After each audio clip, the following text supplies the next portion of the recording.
Então, meu nome é Adriana, sou ginecologista e em setembro do ano passado eu descobri um nódulo na minha mão direita. Eu fui ao mastologista, foi indicado biópsia, mas na correria do dia a dia e como boa médica que sou, péssima paciente que era, enrolei setembro, outubro, novembro e só em dezembro eu achei tempo para cuidar de mim mesma. E foi então que eu fiz a minha biópsia. No dia 2 de dezembro eu fiz a minha biópsia e de setembro a dezembro já houve uma diferença muito grande no meu nódulo. Que ele era menor, ele cresceu, ficou mais endurado e no dia 19 de dezembro veio o diagnóstico de câncer. Depois disso, no dia 23 eu operei, no dia 24 saí da sala de cirurgia e então eu comecei todo o processo. O rastreio de metástase, e comecei a quimioterapia e agora eu estou em radioterapia. E essa história toda me trouxe vários aprendizados. Assim.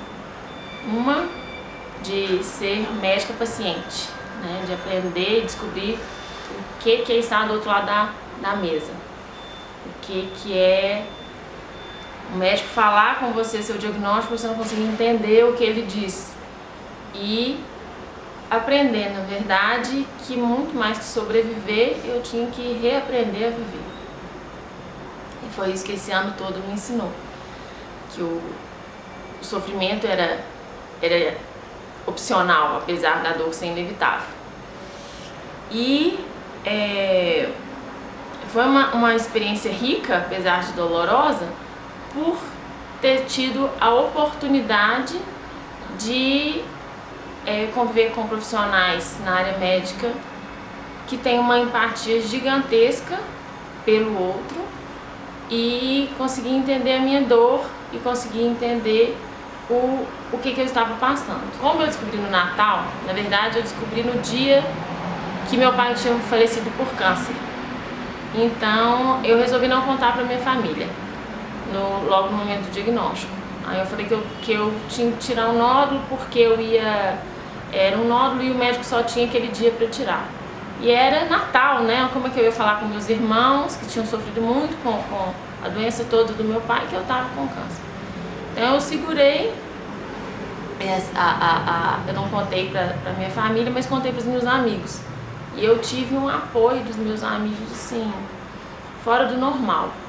Fora do normal, todo mundo me apoiou de um jeito que, na verdade, eles praticamente me carregavam. Eu contei para minha família logo depois que passaram as festas de fim de ano.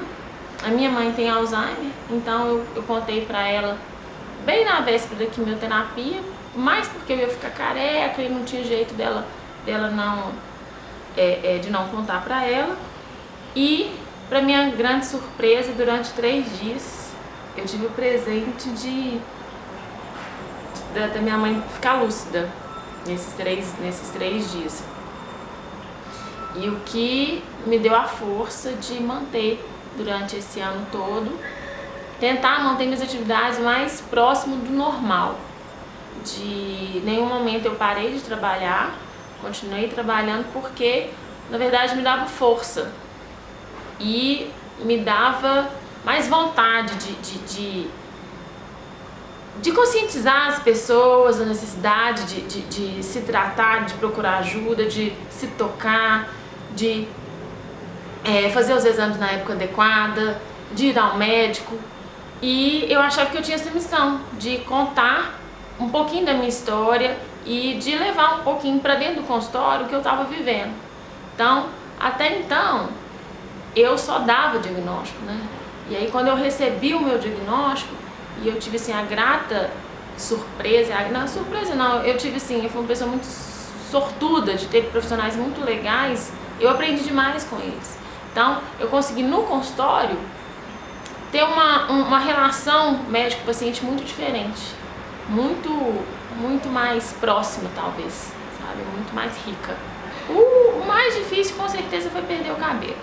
Porque, na verdade, foi o mais esperado. Quando, eu lembro direitinho, quando eu tive o diagnóstico, eu estava saindo do plantão do Mater Dei, aí eu peguei a biópsia e liguei para uma amiga minha que estava dando plantão comigo e falei, Carol, eu acho que eu tô com câncer. Porque eu lia o resultado e falava assim, gente, eu não tô entendendo.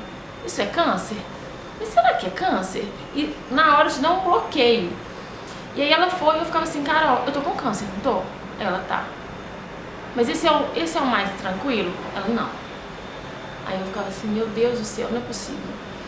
Aí eu cheguei no consultório do Dr. Valdeir no mesmo dia e o mais importante assim, que ele virou pra mim e falou assim, você está com problema, você não vai ficar doente.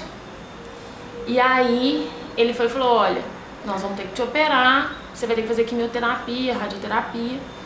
E quando ele falou assim, você vai ter que fazer quimioterapia, o chão abriu. Eu falei, meu Deus do céu, vou ter que fazer quimioterapia. E aí que a ficha começou a cair, bem devagarzinho, começou a cair. E o meu primeiro dia de quimioterapia, na verdade, os meus primeiros dias foi com o Dr. Reinaldo, lá do Mater Dei, que eu chamo de Dr. Reinaldo Fenômeno, que ele começou ele me explicou, me orientou, mas a equipe foi todo muito legal. Quando eu cheguei, o enfermeiro foi me explicando tudo que ia passar, eu estava extremamente amedrontada, igual todo mundo. Então, aí eles me ofereceram as salas reservadas e eu falei, não, eu quero ficar com todo mundo. Eu falei assim, doutora, mas você não precisa, você pode ficar. Eu falei, não, aqui eu sou paciente, eu não tenho nada de diferente aqui. E aí, eu tive a primeira, foram 4 sessões de quimio vermelha, que eles chamam, depois de 12 da branca, que é o ACT. E aí na segunda quimioterapia eu já estava completamente careca. E na primeira sessão eu passei muito mal e tudo, mas eu lembro assim que o intervalo era de 21 dias. E nesses 21 dias ninguém mais me perguntava, e aí, Dri, tudo bem? Todo mundo perguntava, e o cabelo? O cabelo já caiu? E como está o cabelo? E aí, um dia, meu cabelo começou a cair, eu decidi raspar. E foi muito difícil, mas foi um momento libertador. Por nenhum momento eu pensei em colocar peruca nem nada, porque eu achava que ficar careca era enfrentar a doença. Era me olhar no espelho e falar, realmente eu tô com esse problema e agora eu tenho que encarar e vou lidar com isso da melhor forma possível. E aí foram as 16 sessões, foi difícil, claro, não conseguia produzir igual eu produzia antes, não conseguia, né, passava mal, mas na minha realidade eu estava muito bem, né, eu não fui internada, eu não tive febre, eu fiquei neutropênica, tive que ficar um pouco mais isolada, mas na minha realidade eu não tenho que reclamar que eu fui muito sortuda o tempo todo. E agora eu tô na radioterapia. A radioterapia, para quem fez quimioterapia, é uma bênção, é muito tranquilo, né? Para todas as mulheres, primeiro, não ter medo.